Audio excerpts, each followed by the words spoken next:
Hei tid, så vi atter her vi noen nødvendig parste av Gjerstamal. Og vi Anja Hansen som teker opp og redigerer, Ronny Pettersson som teker seg av Paul Fære og jeg selv, Daniel Adol Jakobsen. Vi hjertelig velkommen til henda parsten av Gjerstamal. Og jeg får spørre Paul hva til hånden ligger av Gjersta i det. Jeg ble så holdtidsen av Apostel som 13, men det var særlig sammen med David og det kommer så til å lyse. Jeg har alltid det sånn. Det blir sine koppet hvis vi ikke leser de første versene. Ja. Ja, og til å kan lese. Ja. Jeg kan lese her. Jeg kan tenke sin til det første, og så leper jeg ned i teksten. Ja, nett. Og i Antiokia, og i samkomne her, var profeter og lærere, Barnabas, Simon, som hei tilnavnet Niker, Lucius ur Kyrene, Manaen, som var fosterbror Herodes fjordingshøvdinga, og Saul. Medan tenno hilde gudstjeneste og fasta og sei heila i anden, tætje mer ut Barnabas og Saul til verste, og jeg har kallat der til. Ta fast av teg og boa, og ta lati hendnar av teg, og låte teg så færa av sted. Ta det nu sålas av heila i andanon var sender ut, for tar oman til Seleukia og for heane vi skipet til Kypern. Ta det var kommet til Salamis, kunngjør der årgods i synagogen jødana, der høyt i eisene Johannes vi er genga seg til hanta. Og jeg halte av visfæra jeg synte langt nyer her. Ja. Og her stender her at vers 14 at her helt nu av fram ur Perge og kommer til Antiokia og i Pisidia. Her får der inn i synagogen av sabbaten og settost. Ta henne oppvær lise ur lovene og profeten og sendte synagogestjørende på iver tiltarra og låte sia, tid menn brøver, heva tid år at amina falskje vi så tale. Ta Rastus Paulus, gav tegjen vi håndene at høggen skulle være, og sier, tid menn av Israel og tid i øttaskod lustig etter. God tja her som falskje Israel utvalgte fedrar okkara. Han sette falskje høgt, medan det var utlendingar i Egyptalandet, og leite til vi opplitton arme ut heane. Og om 40 år holdte han etbort herra i øyemarsjene. Han øyte skjei folkeslu i Kanans lande og skifte land tarra i arv midten tarra. Etter hetta gav han taimon domarar i okkerst 430 år, inntil Samuel profet. Så båd han kong, og God gav han Saul, son Kis, mann av at Benjamins og i 40 år. Da han så hei sett han av, reiste han taimon David opp til kong. Honom gav han eisen henda vittnesbord, jeg har funnet David, son Usai, mann etter hjärsta munnen. Han skal gjøre atlan vilja mun, av at hansara let god etter lyftesøynon, Jesus koma Israel til frelsare, etter at Johannes undankom hansara i prætika omvendigar dog fri öllum falskje Israels. Da Johannes var tatt vi endan av skeiesøyn og sier han og tid halda meg vera jeg ikkje, men etter meg kommer ein som ikkje verdre av løysa skekvanar av foten nå. Tid menn brøver sinner Abrahams og tar i middeltikkara som øttas god, okkon året om hesa frelsosent. Tu tar som i Jerusalem bygva og raharrar tarra, kjente han ikkje. Tar dømte han, og oppfyllte såles år profeterne som kvann sabbat vera lisen opp, og tog at her onga deia søk funnet tja honom, båd her Pilatus at han skulle være dripen. Tog der så at det fullført alt du skriver han tog der han nir at rean og løtti han i grøv, men god reiste han opp fra hinnom deia, og han åpenbæra seg nekvar deia for taimon som var farne vi honom ur Galilea til Jerusalem, og som nu og vittne hansara fire falskjennom. Vi kunngjera tikkun nu evangeliet om lyfte, og i givet vær fedrennom, at te hever god oppfyllt okkon, bøtten og tarra, ta i han reiste Jesus opp, Så det som eisen skriva i Ørensholme til Arsjonen min, jeg har født til og i det. Og jeg vet ikke hvor lengt vi skal lese, men han fyrir jøkken søv i Østjøl, så jeg skal lese mer, eller? Jeg kan stekke her. Ja. Sånne min, jeg har født til i og det. i det. Ja. Det var sånne min. Ja, det er verkst at enda vi, men særlig at det kom til min i morgen, at jeg har funnet David. Det omvetelig og verkost at lese. At han kan si at jeg har funnet David. Og sånn er var alt han da. Man etter hjertet min. Ja. Det er... Ja, og hverandres. Ja. Det er jo en tog her, og selv trangt i ølene til slike menn og brøver og gjerne. Det er man har sett, ja. Jeg har funnet Davids son Usaimann etter hjertet munnen. Ja. Han skal gjøre at han vilja munnen, men særlig at det er mann etter hjertet munnen. Munnen, ja. Og beint fram og undan stender at Saul, han var avsetter som konkur, da. Ja. Han er så vært 40 år konkur, og det var så bei David, og sånn at Salman var eisen 40 år konkur, da. Men dette er 60 år som han sier om David er mann etter hjertet munnen. Han skal gjøre at han vilja munnen. Ja, og han skal gjøre at han vilja munnen. Ja. Ja. Det er en underfuller vittnesbord av far ut den mye pakten, altså. Det er at han er opprist fra dem deg. Det er han som sier det. Ja. Ja, det er han som sier det. Kjallsamt han. Ja. Ja. Men det her søvann hon om David kjallsom, men hon fettler øyla vel inn i ta minstre, som god lei helt fra byrjan av. Ja. Og man kan si at eisen her det galtande at hin eldre skal tala til yngre. Akkurat, ja. Etla, jeg også ser at det er han yngre som teler, ja. Og det flere dømer i kjøkkenen, skriftene på patia, og det er minste som god tever, ja. Ja, han er det minste, at det er ikke den fyrre, men det er den 17. Ja. Og det var ikke han ikke fra. Og det er jo i Josef. Hvis vi grøvner, når vi sannsynner til Josef. Jo. Ja. Jo, han sikna i Taibor. Han har fått det en. Jakob sikna i sinna til Josef. Ja, Jakob, ja. Ja, og han Jakob, da Josef sette der så framan fyra. Ja. Pappa sa någon att högra hand skulle fettla att han inkra och vänstra hand att han inkra. Ja. Men Jakob kväller han byter om. Krossar. Han krossar händerna. Ja. Och här åter det här mynten. Hon är så näkvastan. Att det är inkra. Det talar om ta mycket människa. Ja, det är en mycket människa. Ja, det är inkra kan man säga. Som lever och hittar. Ja. Det stände som vakken att vi var krossfäst vid honom. Gamla människor, ja. Gamla människor var krossfäst vid honom. Det är synd att lika man skulle vara att lunch. Ja. Så det skulle långt tjäna synd. Akkurat, ja. Så allt det här är görst alltså. Det är inte näka som vi får görst näka vi. Nej. Och det är att, som man säger om David, og jeg husker så når vi nevnte han er själva. Ja, det stender der også at det var det i Samuel Tøye. Ja. At han får lese parens øyemarska. Akkurat, ja. Og ta her var det at han ble rønter. Ja. Virkelig rønter. Ja. Det var så gøy vi iraner til Nabal.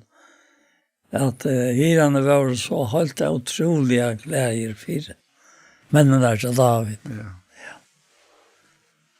Men Nabal Han var ikke la bjerka, og det er man har det. Han var ikke la bjerka, og så. Men så man det, Herren kan bjerka ötlom. Men det er øyelig trist. Att läsa om det här med Napalm.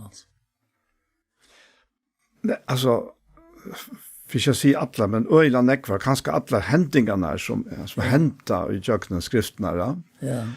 Det är mynter. Ja. Och på det som skulle bli till verkliga vid Jesus, ja. Okay.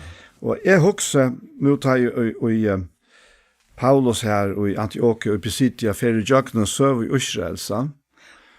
Og vi tog seg om Jakob og Josef og tar på skinnere. Ja.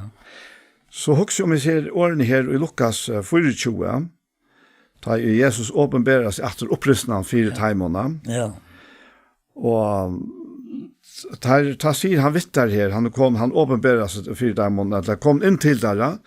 Han sier, vittar, tid lyd i hoksande og treg hjerte av å trykva, ødlåntøy og profetene hava tala. Åtte Kristus ikke har løy hetta, og så fer inn til dårdsynna, og så er det som han sier her, at han byrjar nu fra Moses, og fra ødlom profeten, og utleie for teimen til, som i ødlom skriften var sagt om han. Ja. Ja, nei, omkylda, hatt det åren han kommer etter inn i middelen til, hatt det her tar han tåsa vidt her, som vi kallar for Emos vandrerne, ja. Og i Lukas 24, ja. Tar boar som så... Ja. Det är en helt en standande server om att det tar färra och tar folk tar vita inte. Nej. Och tar kunde därför så vet helt inte. Men Jesus åpenbarar så för dem tar bi han kom in agista.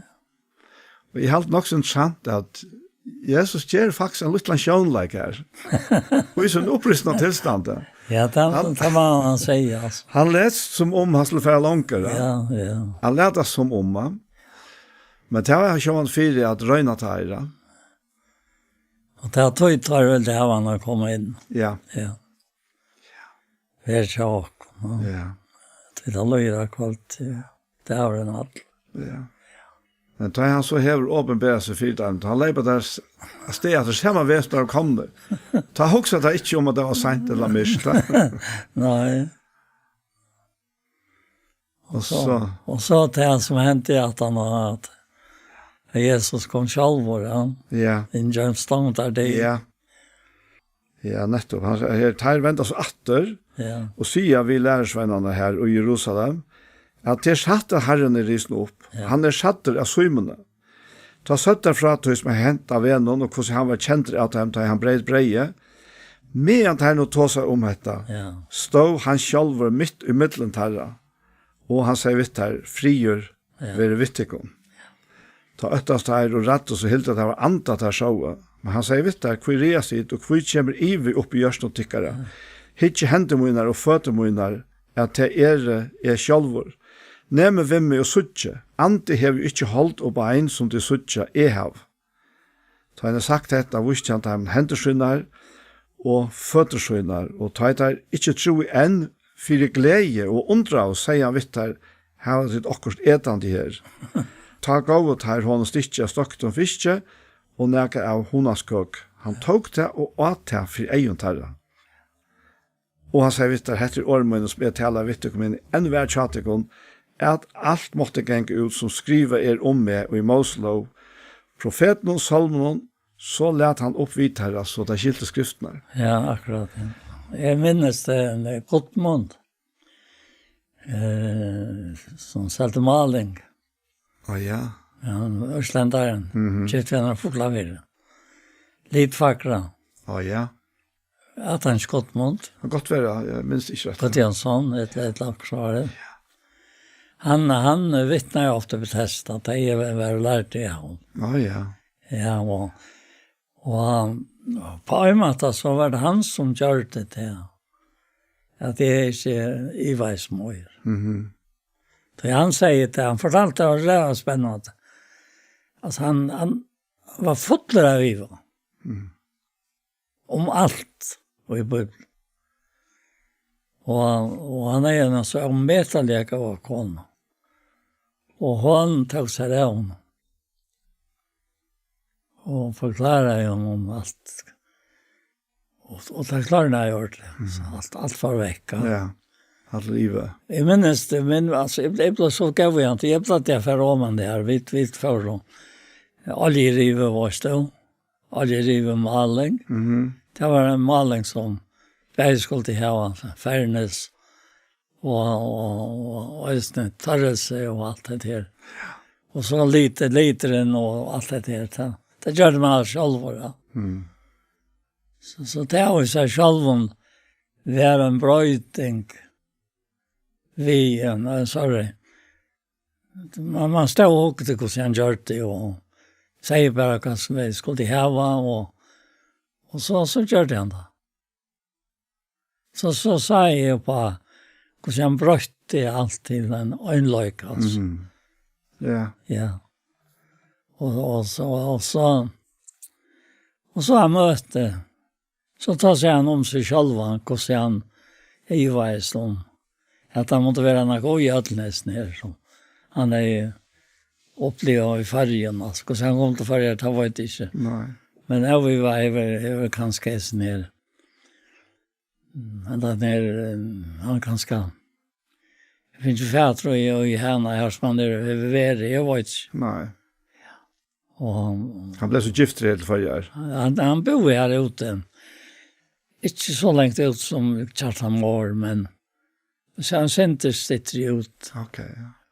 Det er over av en, altså, det var en gang ut hospital. Ja, ja. Ikke den nye her, Nei. det var ikke. Det har det mer til den gamla bojen, ja. Den nye her. Altså, det gått om isfält och Jeg har gått mot Isfält. Ah, Här var det. Tammadan. Gått mot Isfält. Ja.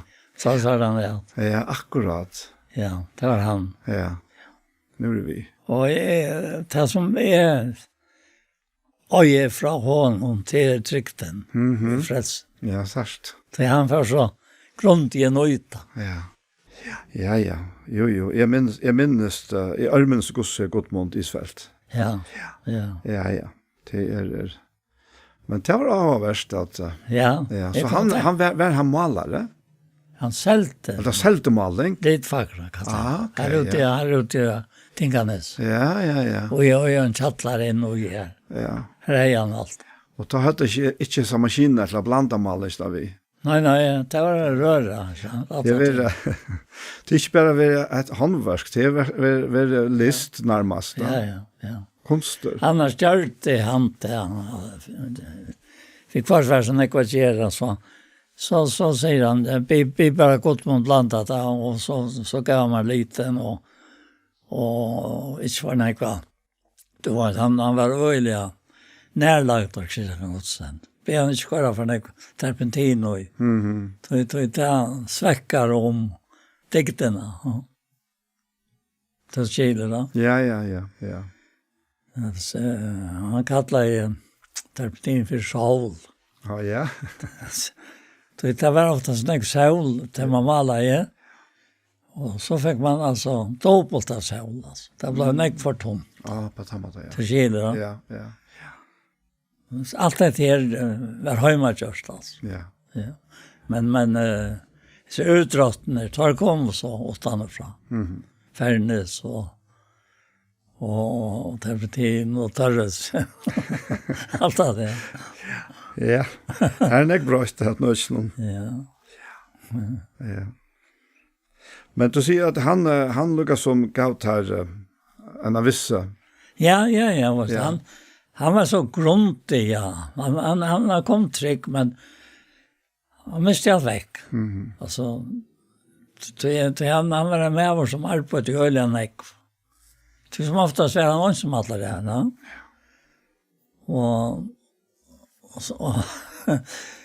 Men tar han vara möte så röstade han sig vittna. Och det var alla tøyene om detta. Hur han har givast. I allt det här har jag alltid spelat med här. Det han blev via komma vitt. Ja. Det är en samtal. Ja. Hon var ur folkla för. Ja. Du måtte göra syster Erling som liksom en klagsvögt. Det höll bra. Nej, det men det Ikke ordentlig klar ut, men Ja. nei, men Ja. Det var så onkerest. ja, til. Men jeg minnes en systrene, hon, Ja. en sånne til henne døy av vannlokk nirre, Ja. og forskjell graver ur evangelius nå, og jeg ble begynt om å hava til gjerreferna. Ja. Ja, ta fann ut det var til vår systrar, kona Gottmund og henta ner, Bette. Bette Tjaloi, som vi kallar henne her. Ja. Ja. Ja, Peter, ja, det snär som var deira. Och ta var fullfringat till göra för, det minns det. Ja. Ja, så jag får omkring sammanhang och i kjalt med onker. I måntid. Ja. Det är nog inte snäck som haltar med över onkan, ta det är ganska. Nej, men det är så färgen är öliga nekvälsargen hämting som människor. Det kan gå för sig själv. Ja. Det är förivast. Och det är alltid skamvärt. Förstår du? Den andra dåre level arbetar vi till gamla människan in och Ja. lyckas förstyra den mycket. Akkurat som att det är som du inte läs. Ja. Du borde lista bara för jag visar. Ja. Ja. Kantarkattaren och så. Ja, akkurat, Ja. Ja. Vi börjar när affären chatta här månad. Ja. Ja. Det kommer ju det här till oss. Ja. Här är rönta. Ja. Ja, akkurat. Jeg stekker her, hadde vi 15 vers, at det var kommet til Salames, kundgjør der Orgos synagoge i jødene, der høtte eisen Johannes vi er genga seg til handa. Så det nødt til ferast alle øytene, lykke til Paphos, hittet her Gandakall, lie profet, jøda og i et bar Jesus. Ja. Han var til landshøvdingen Sergius og Paulus, som var vidgjør med vår. Landshøvdingen kallet Barnabas og Saul til søgn og be om å få Orgos og høyre. Ja. Men Elymas, Gandakalleren, til så navn hans var utlagt, stod ham i måte og rønte å vente landshøvdingene borster fra trunnet. Ja. Ta var Saul, som eisne kallet just Paulus, og her kommer det først for frem til samme personer, filter av hele andanen, hukte kvast på han og sier, «Å, djevels baden tutt, tu som fotler erst av ødlens vidtje og ønskapet, futjende alls og ratter, vil tu ikke djev pæt av rengsnikva, bein og vevon herrans, og nu, hånd herrans at her, og tu skal være blinder og en av tøy ikke suttja solna. Vi da samanfall tåka og mysker av han, og han gikk og leide etter onkron og kunde leie han. Ta i landshøvdingen sa hetta og henta i koma til trygg, og han undrei størlige av lærer herrans. Paulus og Teire vin våre for så vi kipir og Paphos og kom til Perge og i Pamphylia, men Johannes skiltes fra dem og for atter til Jerusalem. Ja. Så var det Elias Vujer fra vers 1. Ja. Ja, det Ja. Mitt i mitten här. Ja. Det är rått i om att det som kom. Ja. Och vi var det var nöjt att uppleva det här.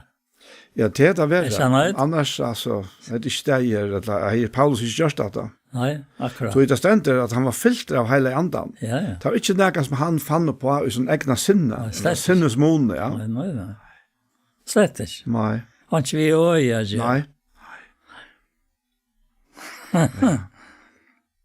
Ja, det är klart.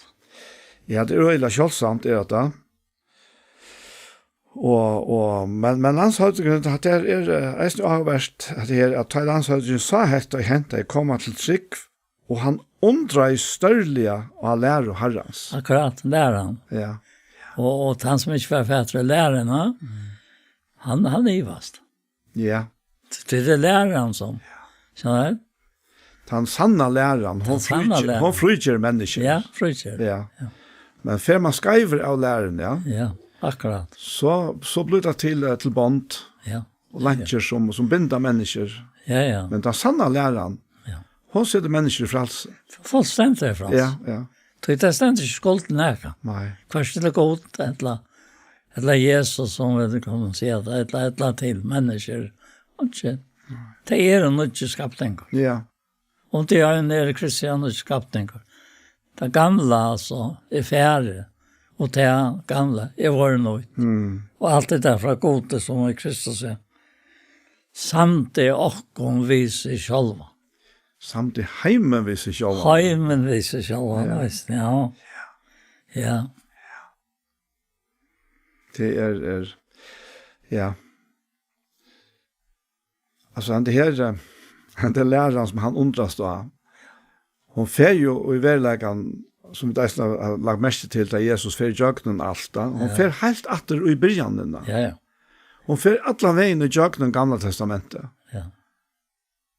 Og allikevel så skilte det ikke. Sjalt ikke lærersveinar som hadde vært 3 år sammen med Jesus, skilte bådskapen om Jesus som var fjalter og i gamla testamentet. Ja. Tøy alltid da jeg hoksa i morgen og Annika ført lærer på oss var stå og så er jeg så gav tog, ja.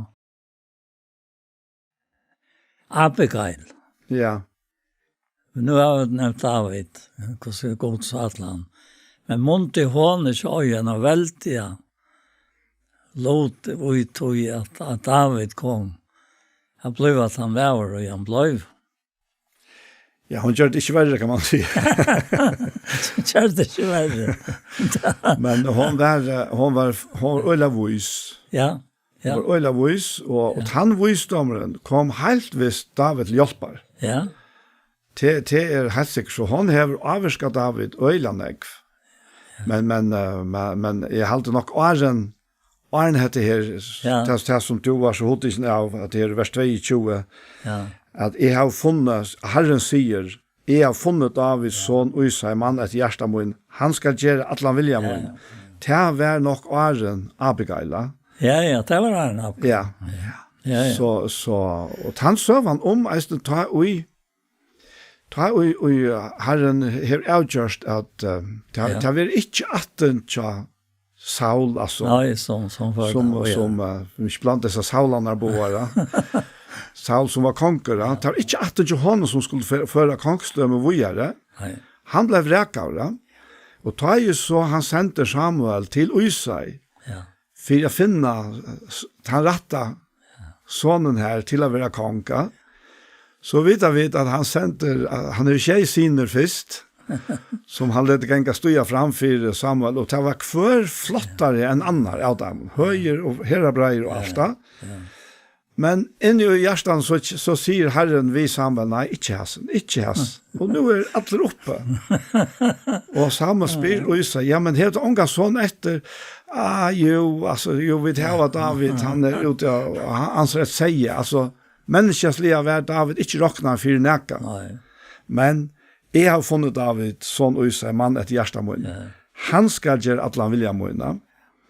Og David løver her ved eisne mynden oppa Jesus sjølvana. Liker så øyland jeg myndatale og i atlan veiene, som hele andre kan hjelpe om vi. Ja. Men eisne her fra Salsa, så jeg ble det bokst. Så David, Ja. Tøy han selv var soner David, soner Saul, Jonathan. Han følte øren jeg fire David. Ja. Skjønner du? Ja. Nei, det var så interessant å ikke så detaljene her. Ja, det da, men grunden til at det var ikke Jonathan, og ikke etterkommeren til Saul, som slapp jeg føre kongstømme vujere. Det er tog at, og ikke at det er mynden, og tog at Saul mynder egentlig det gamle mennesket, og gjerne til Saul, til å vise at han kører ut fra det gamle, naturlige, holdslige, og gå til avgjørst det, lengt åren Saul kommer inn i myndene, at det skal ikke være. Det skal et nytt til. Det skal en nytt konger til i Israel. Og han gjør David lyfte om sonen, som skulle sitte i hasa til hans herre, og i alle ævere. Og David færs og Salomons son, Han blev konge etter han, men han oppfylte ikke profetiet, tog at det var ikke akkurat om han. Han var den jødiske kongeren i det jødiske Israel, med han soner David, som vi kjenner eisen fra evangelien, og tar folk ikke røpt i etterhånda, soner Davids miskona mera. Ja, det. Så har jeg ikke folk skilte. Ja. At her for jeg kommer en konger som kommer av 8 Davids, og til ikke Salmon, men han kommer av 8 Davids, og likevel så var han eisende i 8-talvene tja Jesus. Her kommer jo, det er ikke David, her kommer Batsuba inn i bøylet, som David så eisende fikk Salmon via. Ja. Men det ble så ikke Salomon, det var ikke han, men Jesus, som det verilige nødja menneske etter andan. Folk kan da. Ja, og det dette som her vi lærer Herrens å gjøre, som så undernærsamt og underfullt. Ja, det bare så liksom. Det bare så liksom, man det man grøper ut og i, så det bare på andre maten. Ja. Altså, jeg vil ha kanskje ikke givet nok av bakgrunn for ødelens nere, så jeg vet ikke om ødel skiljer til han som vi tar oss om, men det avmetelig avhverst, tror jeg, at det viser hvor så grundig god vi at framføre faktisk prekvene åren soneren kommer, som skal dodja for sindre okkar og rysse opp at det. Ja, men visst du at hvis det gamle testamentet ikke er, så det vært nok så koppått. Ja, det vært. Det vært, men det øker så øyelt om trovire av ødlåna, at dette fer og i kjøkkenen atterlig, altså, atlan veien i kjøkkenen, altene i gamle testamentet her, og tar vi sagt om profetene, tar visste ikke hva det var, tar profeterer jo om. Ja, nettopp. Tar visste det ikke, men tar slapp jeg profetere, men tar fotla mynden, hon var ur erva. Ja, hon var erva. Altså, God sa alla tøyna tar fotla myndene, og sier det 4 at hon ble oppfylt. Ja, så sier det vel. Ja. Og til okkon taler dette her så tar vi også om den gamle kongen, den halslige menneska, at vi må først av nødjon. Ja. Det en nødjføying, tog Jesus tar vi tås om den nødja skapningen, ta det i verleg en nødj manna att, som ikke etter det naturlige, men etter det himmelska, etter det andalige, og det evige, kan du si, og det ikke her framme, men det her og nå, vi heile andan som Paulus ble filter av her, da han sandførte enda landshøvdingen. Men så det også noe mer enn jeg var ikke med å ta som etter, men det var noe som det var fjøret, jeg kjenner til hva. Ja, og jeg minnes det toften, altså, det kunne flåa så lengt ut, at vi fyllt og alt, så vi tatt av uiløten, vi makkaperron, og vi hadde nesten imensk, som sagt det seg, og en hel at han vil ha et tæran, det var ikke gøyma sitt tæran, men vi funnet det. Til dotte? Til dotte, ja, og ta satt du en halvt nødjan høym, altså. Det var så utgrånt. Kajem la ikke gjøre det her, det var så utgrånt. Annars hadde jeg nok fyllt alt opp, altså. Her var det nesten vår, og lealet, akkurat vatnet ut, og alt det der. Og lonnar, og alt det der. Det var øyelig spennende, ja. Og så hadde vi da snitt her og i hokkeren, så her var det særlig at han øynene og tar mot søstrene som bor her. Akkurat han var ikke gift der, altså. Så.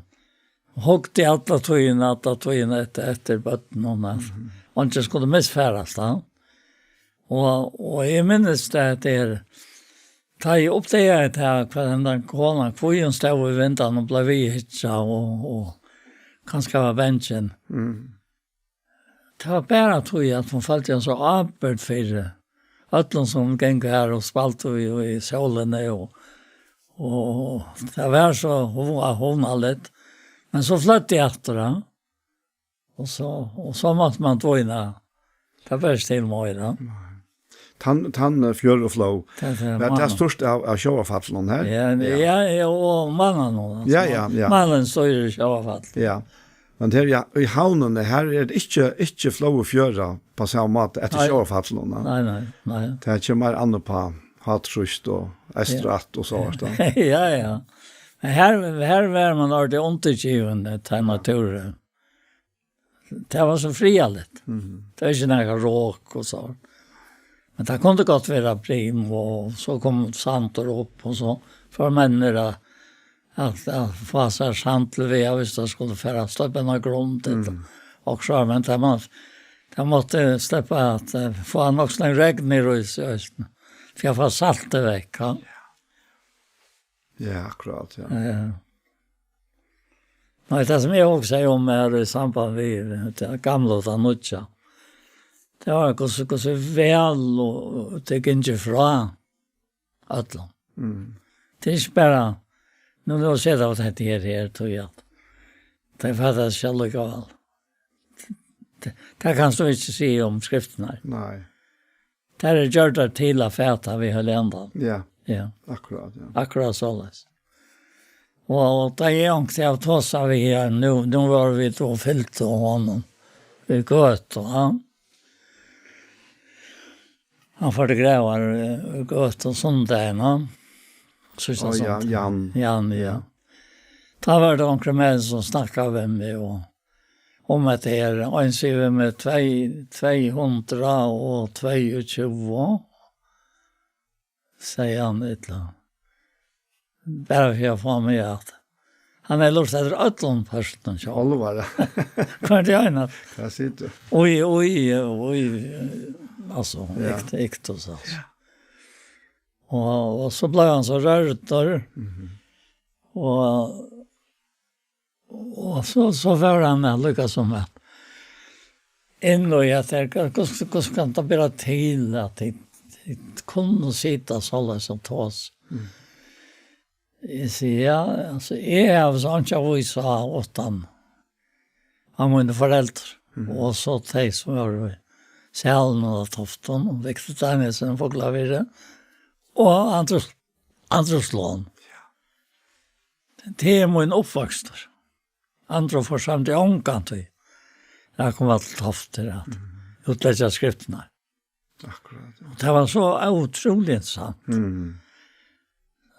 Så säger han, och så är det att de sitter. Ja, de sitter vid hennes hörnen 2 år stärifrån eller något. Ja. Men det var ju som det, då var allt åt annat. Det säger, nej. Det är inte vi till att göra som så. Man tog allt åt annat, prickar och allt det där. Men till vi till att göra att det är ett lov, alltså. Känner du? Akkurat, ja. Att det flöjer. Och det kan fjära oss nu, inom mittlen, va? Och så det är bara så.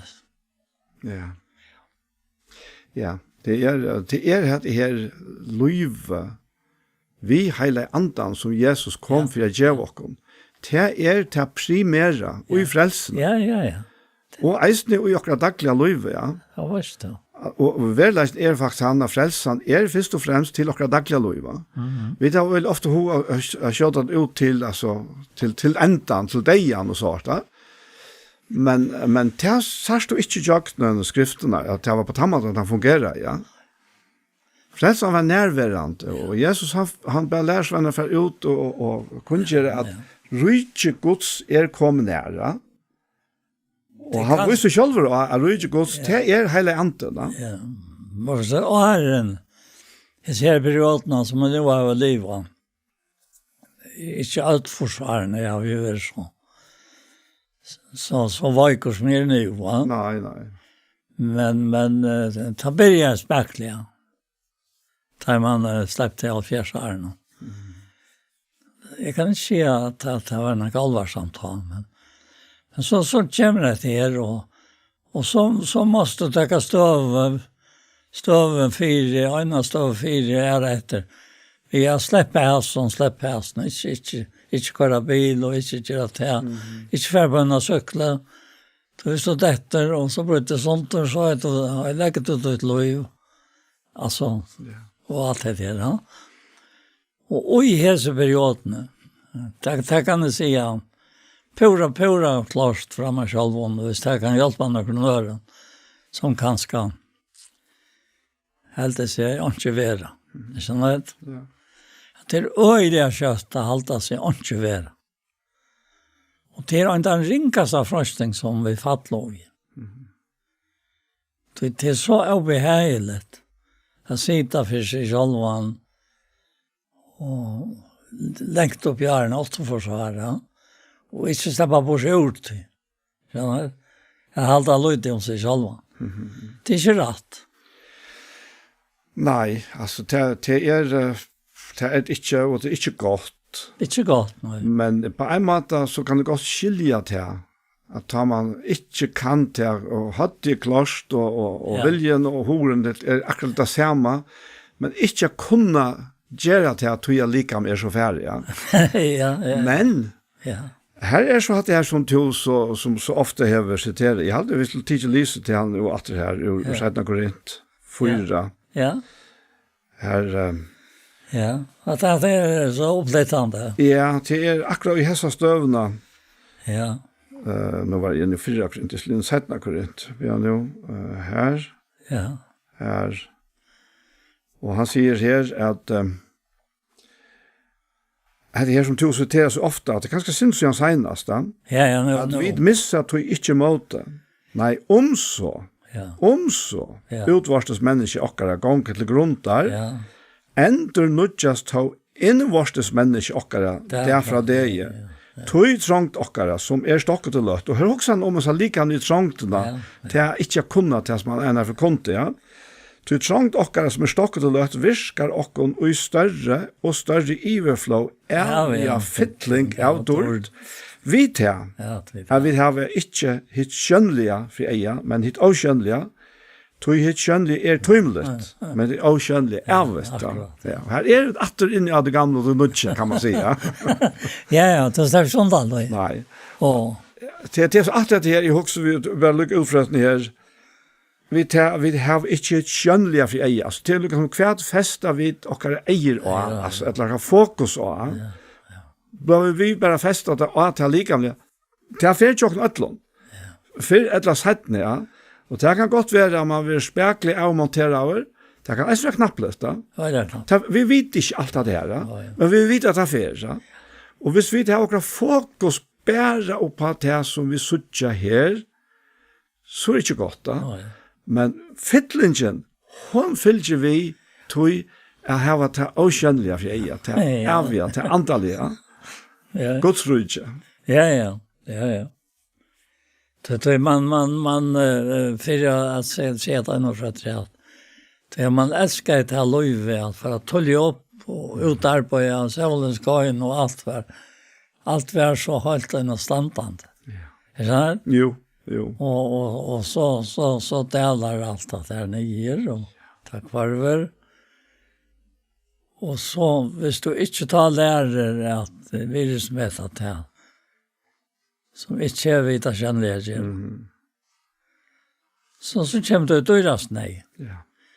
Og som jeg snakker vi til om han så har isfelt godt mot ham. Ja, hvis han ikke har haft utkjøpet det for meg her, det har han rett og slett gammel med å ta. Hvis kan han være nok så gammel med å ta, men det må han ikke være så gammel. Tar man yngre, tar helt man ofta att det som det 15-20 år äldre barna. Ja, men i gosse så är det att han är ju färtröjd och rätt. Ja. Och han är finns ju en hjalt som har den i Görstan. Ja, konan. Akkurat, ja. Och så läser han först till samman fyra att hon var sin vi tog, men han ikke, Och så var berget in och ut i sen. Tast, ja. Det blev rått. Det var rått. Det skulle vara rått. Som man mynte av herran. Alltså, det var ett ut naturligt och blev ett ut till nutcha. Ja, ja. Så herren lärt mig uppleva så rätt. Och så till jag kom in och möte i Näsher. Så kom andra att han stod alltid och kanske nu så.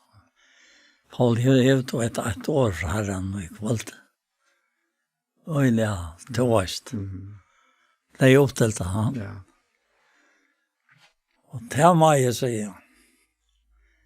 Att hej hit vid bakst och blev sött.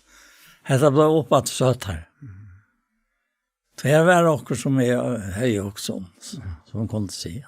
Så Akkurat, ja. Ja. Och jag följde han för att jag snackade med enda mannen här inne i söndagen. Jag må för prata med en afton. Han var så glad.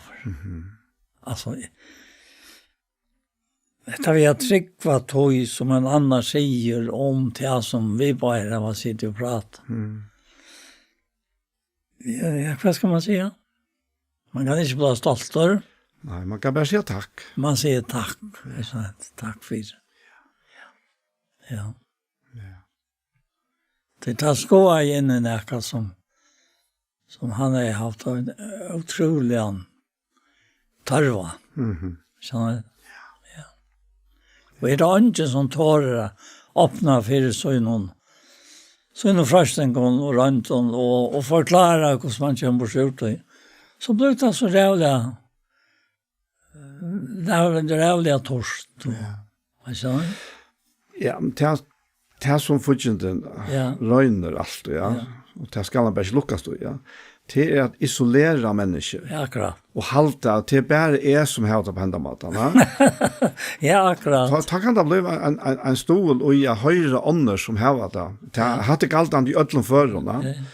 Men det är ganska särliga här och att i andal i ödslån är fortsätter röjner isolera. Jag hade bara till som men vi tar typ bättre än ära röda lustet. Hon bor innan och Jakob. Ja. Det är för jag inte att vi är rastkört att trygg. Nej. Som han säger i Rembrandt 5, rastkört att trygg var vi inte frivillig god i Herre och Jesus Krist. Och vi honom har vi till trunnig utgång till hessa nej som stand. Så vi stand i nej och men manglade den så det är utgång till nej alltså. Ja, rätt då. Jag var till en förklaring, ja? Ja. Och vi råsakna var mot orkos sittspörst, vi råsakna trångten om vi. Ja. Så vi vet att trångten virkar tål virkar röntsinne, röntasinne virkar vän. Så kommer det till. Nu är det helt för ätla. Och vännen ger inte skammar. Till vännen att han är i hjärtan. Den livande vånen, ja. Den livande vånen, ja. Vånen ger inte skammar, og kærlighet godt ser utelt i hjørst nokere. Vi har andan som giver nok ned. Ja. Alltså viskar och en större och större överflow. Ja, fettling av det. Ja. Det här manglar inte. Nej. Så är det ju alla såna enkelt tog just. Ja. För det så är. Ja. Det är just. Det är akkurat det. Han häver nej till och öll, alltså rykeligt alltså. Och så är det att vi kommer häva hetta som grundarlär. Som det säger. Ja. Det gör det så hållet. Ja. Ja. Jag också släkt som att jag vet var linden. Tror jag att det var allt bara så spännande, ja. Men nu är det nog möjlighet till rannsakande för en självan. Kvar kom tog in godsötter fra. Kvar skapte han en ut där. Och ja, det var det som var till samband med Herren. Ja. Som sa, lät han en ut. Akkurat, ja. Det är det som är det. Och jag klarar så rävligt. Jag kan upptäcka allt alltså. Det är alltså blint alltså. Ja. Ja, alltså det också om då i morgon att det här det är att vi har Guds år och Guds anta. Ja. Kvar och Guds ante leter år upp för oss. Ja. Är vi bara öppen för honom och låta han alltså som herre okkara vara myndelagen. Ja. Ja, men så leter han upp för oss. Han leter oss sucha tänker alltså. Det var så. Och som Eines Hankren säger, alltid mer efter. Ja? Jag tror att det ja. Ja, jag tror att det ja. Ja. Ska du bena på en sån vi och Paul? Ja, herre, vi tackat här. Vi tackat här för det så låt. Vi vill ju herre vara. Det är som lät att det virka och vilja. Folkna vilja och virka, det kan vara vilja att ta in.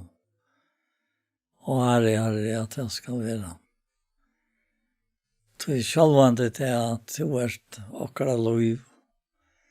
Og hvis du ikke skal steppe bruka okkara likam til det som er mennesken til sikning og frels. Og til stora glede, herre, for seg selv. Da det opplever, herre, at mot lika med tempelet eller antans. Mot lika med husgods. Herre, hva er det ikke underfullt? Dette lika med som skal dodja. Men kanskje vi skulle ikke dodja. Som et lika. Men vi skulle være ombrøyt. Fra dår til dår som faran og i rand.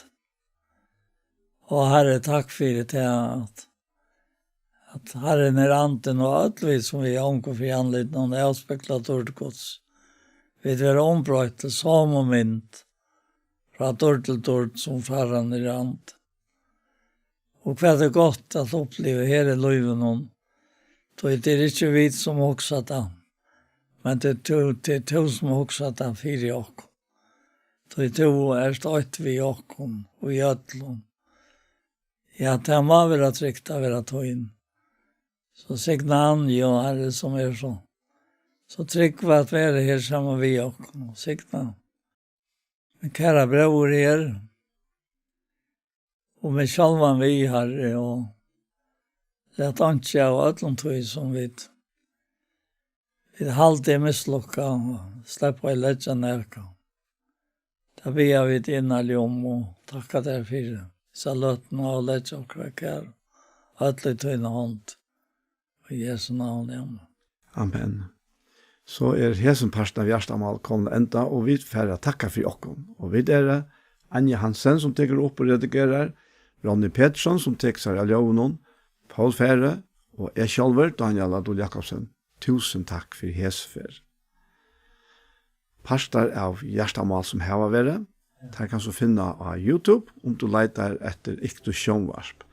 Hesen pastoren, han kommer eisen over å lagt det her, og han kommer eisen over å sende av Tjei Kristelig Kringvarsp. Så en affær, tusen takk for hesfer.